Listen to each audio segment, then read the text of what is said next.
नमस्कार, सुदर्शन न्यूज में आपका स्वागत है। रात के 10 बज चुके हैं। 10 की बात के साथ मैं हूं मुकेश कुमार। आज विस्तार से बात करेंगे धनतेरस की विशेष खरीदारी की। विशेष खरीदारी से मतलब आप सोना, चांदी या बर्तन मत समझिएगा। विशेष खरीदारी से मेरा मतलब है वाहनों की खरीदारी से। हर वर्ष वाहनों के नए मॉडल इसी दिन लॉन्च होते हैं। नई कंपनी तो बम्पर ऑफर के साथ बाजार में उतरती है, पुरानी कंपनियां भी अपनी उपस्थिति बनाए रखने के लिए नए नए ऑफर लाती है। कुल मिलाकर वाहनों का बाजार गर्म होता है और जमकर वाहनों की खरीदारी होती है। और हर वर्ष केवल दिल्ली में ही वाहनों की संख्या 2 गुनी से 3 गुनी तक हो जाती है। धनतेरस के एक दिन पहले तक जो आंकड़े प्री बुकिंग से हमारे पास पहुंचे हैं, उनके मुताबिक दिल्ली में करीब 40,000 4 पहिए वाहनों की संख्या बढ़ जाएगी। 2 पहिए वाहनों की संख्या जो है वो 60,000 से ज्यादा है। आज आपको बताएंगे कि वाहनों की संख्या बढ़ने से सड़कों पर यातायात की समस्या पर कितना असर होगा और प्रदूषण की यदि बात करें तो यह कम होगा। कैसे कम होगा? क्योंकि पुराने वाहनों की संख्या कम होगी और नए वाहनों की संख्या बढ़ेगी, जो पर्यावरण के मानकों पर ज्यादा खरी उतरती है। धनतेरस पर वाहनों की खरीदारी पर विस्तार से हम बात करेंगे और बताएंगे आपको कि क्या हो रहा है वायरल। फिर बताएंगे कल की हेडलाइन और अंत में गुड न्यूज के साथ आपको कहेंगे शुभ रात्रि। तो करते हैं शुरुआत 10 की बात की आज के विस्तार के साथ।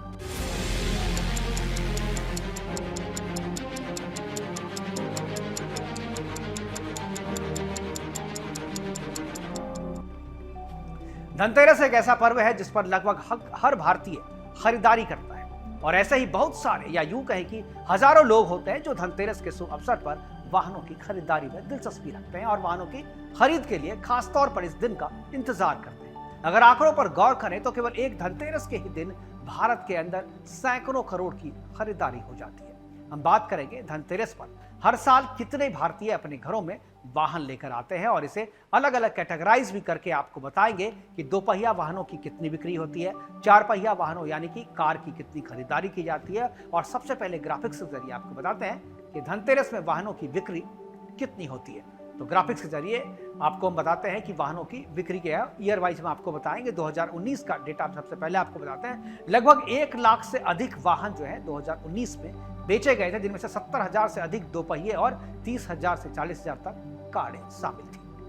2020 जबकि कोविड का वो दौर था, कोविड के कारण सेल में कुछ गिरावट आई थी, बावजूद इसके धनतेरस पर लगभग 80 से 90,000 जो है वाहन बेचे गए थे। और 2021 में धनतेरस पर 1.1 लाख 10,000 से अधिक वाहनों की बिक्री दर्ज की गई थी। 2 पहिया वाहन प्रमुख इसमें हिस्सेदारी थी 2 पहिया वाहनों की। 4 पहिया वाहनों की बिक्री इसमें कम हुई थी कार के 2 पहिया वाहनों की तुलना में, जबकि कारों की संख्या जो है वो अच्छी खासी इसमें आई थी। 2022 का आंकड़ा जो हमारे पास है कि धनतेरस पर लगभग 1.25 लाख से अधिक वाहनों की बिक्री हुई थी, जिनमें से अधिकांश 2 पहिया वाहन थे। कार और एसयूवी की बिक्री भी करीब 50,000 से 60,000 के आसपास रही थी। 2023 में धनतेरस पर लगभग 1.5 लाख वाहनों की बिक्री हुई थी, जिनमें से अधिकांश 2 पहिए वाहन थे। और कार और एसयूवी की बिक्री की अब करीब 70,000 से 80,000 के बीच में यह आंकड़ा रहा था 2023 में। अब 2024 की अगर हम बात करें तो करीब 10% ज्यादा बिक्री होने की उम्मीद है। हालांकि अभी तक जो एग्जैक्ट डाटा है वो हमारे पास नहीं पहुंचे हैं, लेकिन जो कहा जा रहा है कि 2023 की तुलना की अगर हम करें तो 10% ज्यादा जो है इजाफा इसमें होने वाला, जो प्री बुकिंग की हमारे पास जो कुछ सूचनाएं हैं। ये तो हमने बात की धनतेरस पर बिकने वाले वाहनों की, लेकिन अब बात करते हैं देश में कुल वाहन कितने हैं और इसे अलग अलग कैटेगराइज करके भी आपको बताते हैं कि 2 पहिया वाहनों की कितनी बिक्री होती है पूरे देश में और 4 पहिया वाहन यानी कार कितनी ज्यादा खरीदी जाती है। लेकिन इससे पहले बात कर लेते हैं देश में कुल वाहनों की। ग्राफिक्स के जरिए आपको बताते हैं कि किस तरीके से देश में कितने वाहन जो है वो पंजीकृत है और इसी के आधार पर यानी पंजीयन रजिस्ट्रेशन की संख्या के आधार पर ही हम आपको बताते हैं। 2022 में कुल जो पंजीकृत वाहन थे वो करीब 29 करोड़ से अधिक थे। मोटरसाइकिल और 2 पहिया वाहन लगभग 21 करोड़ थे, जो कि कुल वाहनों का 75% जो है वो रखते हैं। कार और जीप लगभग 4 करोड़ यानी कुल वाहनों का लगभग 14%। बस लगभग 19 लाख, कुल वाहनों में से 0.7% जो है बसों की संख्या है। ट्रक और वाणिज्यिक वाहन की अगर हम बात करें तो लगभग 1.2 करोड़ है, यानी कुल वाहनों की संख्या का जो है उसमें 4% जो है इनका योगदान होता है। ऑटो रिक्शा और अन्य 3 पहिया वाहन है वो 70 लाख के करीब है। अब यह जो आंकड़ा हमने आपको ग्राफिक्स के माध्यम से दिखाए थे, ये आंकड़े परिवहन मंत्रालय और सरकार की एजेंसियों के द्वारा 2022 तक ही उपलब्ध कराए गए वो आंकड़े हैं। 2022 के बाद यानी 2 साल के आंकड़े जो है अभी सरकार ने पब्लिश नहीं किए हैं, उसके आधार पर हम आपको उसका अपडेट भी देंगे। इसके साथ हम आपको यह भी बताएंगे कि भारत में हर साल कितने वाहन खरीदे जाते हैं, और इसके लिए हमने 2019 से लेकर 2022 तक का साल दर साल जो है वाहन खरीद का आंकड़ा जो है वो हमने निकाला है, और इससे पता चलेगा कि कितने वाहन हर साल खरीदे जाते हैं। साथ ही में आपको यह भी दिखाएंगे कि कोरोना काल में वाहनों की खरीदारी में कितनी गिरावट आई। चलते हैं, देखते हैं कि कितने वाहनों की हर साल बिक्री हुई है। तो ये जो अभी हमने शुरू में जो आपका आंकड़ा आपको दिखाया था, वो केवल आंकड़ा ये था कि धनतेरस के समय में कितने वाहनों की खरीदारी होती है। अब जो हम आंकड़ा आपको दिखा रहे हैं वो पूरे साल वाहनों की कितनी बिक्री और खरीद होती है वो हम आंकड़ा दिखा रहे हैं। 2019 में जब कोविड-19 के पहले की बात हम करें, कुल वाहनों की बिक्री जो है 215 लाख दोपहिया वाहन और लगभग 175 लाख कार और एसयूवी, लगभग 35 लाख ट्रक और बसें जो कि वाणिज्यिक वाहनों के तहत जो है रजिस्टर्ड है वो आई थी, और लगभग वाणिज्यिक वाहन जो वो 10 लाख के करीब जो है रजिस्टर्ड हुई थी। 2020 जो कोविड का दौर था, महामारी के कारण इसमें गिरावट आई थी और कुल वाहन की बिक्री जो है 175 लाख हुई थी, और दोपहिया वाहन लगभग 128 लाख और कार और एसयूवी 27 लाख के करीब हुए थे, और ट्रक और बस जो वाणिज्यिक वाहन है उसकी अगर बात करें तो उसकी बिक्री जो है केवल 6 लाख रही थी। 2021 में कुल वाहन की बिक्री जो है 185 लाख, दोपहिया वाहन लगभग 135 लाख, कार और एसयूवी लगभग 31 लाख 31 जो है वो लाख, और बस और ट्रक जो वाणिज्यिक वाहन है उसकी बिक्री करीब 7 लाख के करीब जो वो हुई थी। 2022 का जो आंकड़ा है वो करीब 210 लाख जो है वो कुल आंकड़ा है, जिसमें दोपहिया वाहन जो है 150 लाख और कार और एसयूवी जो है 37 लाख। ट्रक और बस अगर वाणिज्यिक वाहनों की बात करें तो उसकी बिक्री पिछले साल से 2 लाख बढ़ी थी और इस साल 9 लाख तक ये पहुंच गई थी। ये आंकड़े साल दर साल ऑटोमोबाइल सेक्टर के विकास को दर्शाते हैं, जहां 2020 में महामारी का प्रभाव देखा गया था, लेकिन 2022 तक इसमें वापस वृद्धि की गई, एक बाउंस बैक इसमें देखा गया। लेकिन धनतेरस पर वाहन खरीद का अपना अलग ही महत्व है, चाहे वो आकर्षक ऑफर की बात हो या फिर लोगों की मान्यता की बात हो। धनतेरस पर वाहन खरीदना शुभ होता है, लेकिन देश में लगातार बढ़ रहे वाहनों की संख्या काफी सारी चीजों पर क्या असर डालती है, इसके बारे में भी थोड़ी बात कर लेते हैं। सबसे पहले ग्राफिक्स के जरिए आपको दिखाते हैं कि बढ़ते वाहनों का समाज और पर्यावरण पर क्या असर पड़ता है।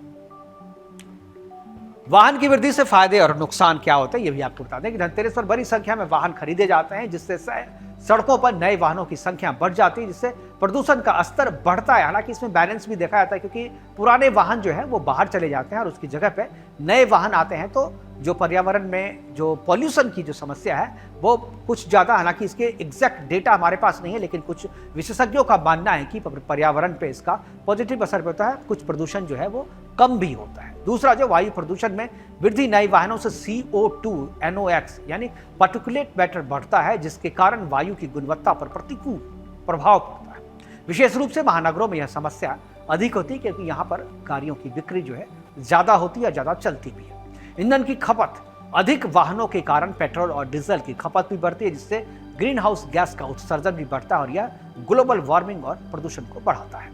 ट्रैफिक जाम और प्रदूषण, नए वाहनों से ट्रैफिक जाम की समस्याएं बढ़ती है, खासकर त्योहारों के बाद के समय में जितने अधिक फ्यूल बर्न होता है, प्रदूषण का स्तर भी उतना ज्यादा बढ़ता है। पुराने वाहनों का निरंतर उपयोग, धनतेरस के बाद नए वाहनों की खरीद के बावजूद पुराने वाहन भी चलते रहते हैं, जिसके कुल वाहनों की संख्या बढ़ जाती है और पुराने वाहन अधिक प्रदूषण करते हैं। ध्वनि प्रदूषण, नए जो एक सेक्शन और भी रखा है ना कि ध्वनि प्रदूषण क्या, नए वाहनों के जुड़ने से ध्वनि प्रदूषण भी बढ़ सकता है, विशेष रूप से अधिक ट्रैफिक और हॉर्निंग की वजह से, क्योंकि जब ट्रैफिक ज़्यादा होता है, सड़कों पे गाड़ियाँ ज़्यादा होती है तो ट्रैफिक बढ़ता है। ट्रैफिक से निकलने के लिए लोग जो है हॉर्न का भी इस्तेमाल करते हैं, उससे ध्वनि प्रदूषण भी बढ़ता है। सर्दियों में प्रदूषण का असर, धनतेरस और दिवाली के आसपास सर्दी की शुरुआत होती है, जिसके कारण स्मॉग की समस्या भी बढ़ जाती है। वाहनों से निकलने वाला धुआं और अन्य प्रदूषण हवा में लंबे समय तक रहते हैं, जिससे वायु गुणवत्ता पर बुरा असर पड़ता है और AQI का लेवल जो है वो बहुत ही खराब हो जाता है। धनतेरस के बाद वाहनों की बिक्री, बढ़ी हुई संख्या और उनमें उत्पन्न प्रदूषण एक चुनौती बन जाती है,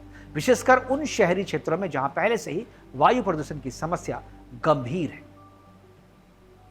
ऐसे में अगर देखा जाए तो कहीं ना कहीं सड़क पर नए वाहनों के बढ़ने की वजह से प्रदूषण में बढ़ोतरी तो होती है, लेकिन इस प्रदूषण के लिए केवल धनतेरस पर खरीदे गए वाहन को ही दोषी नहीं ठहरा सकते, क्योंकि इसके लिए बाकी चीजें भी, लोगों की लापरवाही का भी कहीं ना कहीं इसमें जिम्मेदारी तय होनी चाहिए। अगर अपने आसपास आपने देखा होगा तो तमाम देश युद्ध में उलझे हुए हैं, जहां इस्तेमाल हो रहा सारा गोला बारूद भी पर्यावरण को नुकसान पहुंचा रहा है।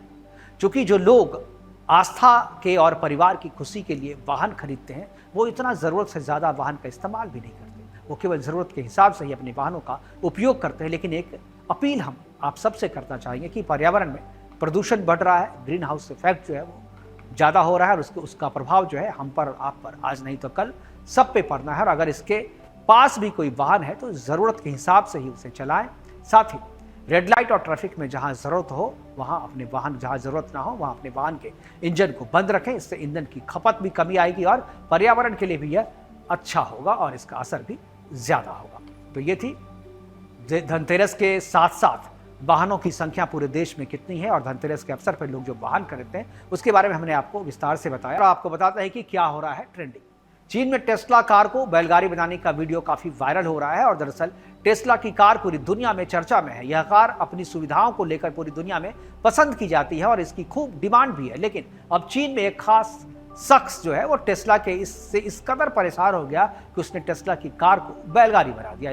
इसका वीडियो सोशल मीडिया पर जबरदस्त रूप से वायरल हो रहा है। चीन में एक शख्स ने second hand Tesla model 3 car 1,01,000 yuan यानी 11 लाख रुपए में खरीदी और खरीदने के बाद उसे पता चला कि यह चार्ज नहीं हो सकती। उसकी शिकायत पर जब कोई समाधान नहीं हुआ तो वह भड़क गया और एक बैल से कार को खींचकर इसका विरोध प्रदर्शन किया। हालांकि कंपनी की तरफ से बताया गया है कि वाहन को डी ग्रेड का दर्जा दिया गया है, जिसमें संकेत मिलता है कि इसे सावधानी से खरीदा जाना चाहिए था। कंपनी का कहना है कि कार की बैटरी लाइफ कई खराब हो गई थी, लेकिन बैटरी को हम प्री सेल जांच में शामिल करते हैं। फिर भी कंपनी ने रिटर्न की प्रक्रिया पूरी कर ली है और ग्राहक को रिफंड जारी कर दिया है। लेकिन अब ये वीडियो सोशल मीडिया पर खूब वायरल हो रही है और लोग इसका जमकर मजाक उड़ा रहे हैं। कुछ यूजर्स का यह भी कहना है कि इससे अच्छा तो साइकिल ही खरीद लेते। तो ये थी वायरल वीडियो की बात, जहां टेस्ला को बैलगाड़ी बना करके बेचा जा रहा था। लोग ये काफी वीडियो पसंद भी कर रहे हैं। बात कल के बड़ी खबर की, यानी कल की हेडलाइन की, यानी कल सुबह जब अखबार में पढ़ेंगे वो रात में ही आपको बता देते हैं। तो पहली जो हेडलाइन है वह 30 अक्टूबर को पूरे देश यानी कल जो है दीपावली का त्योहार जो है मनाया जाएगा और इस दिन कार्तिक मास के कृष्ण पक्ष की चतुर्दशी तिथि है और इस तिथि को नरक चतुर्थी यानी छोटी दीपावली का पर्व मनाया जाता है। छोटी दीपावली के दिन शाम के समय यम के नाम का एक दीपक भी जलाया जाता है। मान्यता है कि ऐसा करने से मृत्यु के भय से मुक्ति मिलती है। दूसरी खबर अयोध्या से। अयोध्या को दीपोत्सव को Guinness book of world record में शामिल करने की तैयारी पूरी हो चुकी है। 30 अक्टूबर को शाम भव्य आयोजन किया जाएगा, जहां 55 घाटों पर बिछे गए 28 लाख दिए और इसके लिए 30,000 वॉलंटियर्स घाटों पर सजाने का काम कर रहे हैं और कल यह रिकॉर्ड जो है वो बन जाएगा। तीसरी खबर प्रधानमंत्री से। प्रधानमंत्री नरेंद्र मोदी 30-31 अक्टूबर को गुजरात का दौरा करेंगे। इस दौरान वो 30 अक्टूबर को केवड़िया में एकता नगर जाएंगे और 280 करोड़ रुपए से अधिक की लागत वाली विभिन्न योजनाओं, इंफ्रास्ट्रक्चर और विकास परियोजनाओं का उद्घाटन और शिलान्यास करेंगे। चौथी खबर कोलकाता से। कोलकाता रेप केस अभी भी शांत नहीं हुआ है और इसी के चलते जूनियर डॉक्टर सरकार के खिलाफ रैली निकालेंगे। इस रैली का आयोजन 30 अक्टूबर को किया जाएगा, जिसमें आंदोलनकारी सड़क पर उतरकर ममता सरकार से इंसाफ की मांग करेंगे। तो ये थी हेडलाइन। और गुड न्यूज में आपको बताते हैं, और गुड न्यूज यानी अच्छी खबर जो है वो छठ पूजा को लेकर है। छठ पूजा के लिए बिहार और यूपी जाने वाले के लिए खुशखबरी है। झारखंड के हटिया और टाटानगर से कई स्पेशल ट्रेनें चलाई जाएंगी। इस ट्रेन से आप कटिहार, जयनगर, पूर्णिया, कोट और गोरखपुर जैसे शहरों तक आसानी से पहुंच सकेंगे। इन छठ पूजा स्पेशल ट्रेन की शुरुआत 30 अक्टूबर से हो रही है। रेलवे ने इन स्पेशल ट्रेन के रूट, समय सारणी और ठहराव की जानकारी दे दी है। इन स्पेशल ट्रेन का फायदा उन लोगों को काफी मिलेगा जो अपने घर से बाहर रहकर नौकरी या पढ़ाई कर रहे हैं और दीपावली और छठ जैसे पर्व के मौके पर अपने घर जाना चाहते हैं, क्योंकि इस समय ट्रेनों में भीड़ काफी बढ़ गई है, जिसकी वजह से लोगों को काफी परेशानी का सामना करना पड़ रहा है। लेकिन स्पेशल ट्रेन के चलने की वजह से कहीं ना कहीं लोगों को काफी राहत मिलने वाली है। तो ये तो थी अच्छी खबर। और अच्छी खबर के बाद बात आती है शुभरात्रि कहने का, लेकिन उससे पहले हम आपको बताते हैं फीडबैक। आपको बात करेंगे इस सेगमेंट में फीडबैक की, जिसमें हम अपने प्रोग्राम से संबंधित कोई भी राय या सुझाव आपको देने को कहते हैं। 10kibaat@gmail.com हमने बनाया है। इस पर आप अपनी कोई भी बात, कोई भी सुझाव और कोई भी खबर जो समाज और राष्ट्र के लिए आपको लगता है कि जरूरी है, तो आप हमसे साझा कर सकते हैं, दे सकते हैं। हम कोशिश करेंगे कि उसे अपने प्रोग्राम में शामिल करें। अब बात हो गई है आपसे विदा लेने का, और हमेशा की तरह खाने से पहले किसान को और सोने से पहले जवान को धन्यवाद कहना चाहिए, जिसके कारण हम और आप अपने अपने घरों में चैन की नींद सो रहे होते हैं। शुभ रात्रि। आज के लिए इतना ही, दीजिए इजाजत। नमस्कार, शुभ रात्रि, नमस्कार।